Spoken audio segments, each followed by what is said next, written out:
তো বন্ধুরা, প্রত্যেক দিন আমাকে আজকেও দুপুর লাঞ্চের রেসিপি আমি আপনাদের সঙ্গে শেয়ার করছি। দেখুন, দুদিন আমি রেসিপি ভিডিও শেয়ার করছিলাম, কিন্তু আপনারা ততটা জনপ্রিয়তা দেননি। কিন্তু আপনাদের কাছে অনুরোধ করছি কি রেসিপি ভিডিওগুলোও দেখবেন। আর আজকে দেখুন আমার দুপুরে লাঞ্চে কী কী হয়েছে। প্রথমে দেখুন আছে সাদা ভাত, তারপরে আছে নিম বেগুন, তারপরে আছে চিচিঙ্গা ভাজা কালো জিরে দিয়ে। তারপরে এখন দেখুন হাঁসের ডিম একটা ভেজে নিয়েছি নুন হলুদ দিয়ে। তারপরে আছে মুসুর ডাল।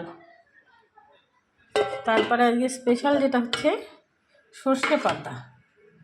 দেখুন রেসিপিটা আমার চ্যানেলে দিয়ে দিয়েছি একবার ইউটিউবে, আর ফেসবুকেও দিয়ে দেবো। অসাধারণ টেস্টি একটা রেসিপি। আর আছে টক দই। আজকে দুপুরে লাঞ্চের রেসিপি কেমন হয়েছে কমেন্ট করে জানাবেন। ধন্যবাদ।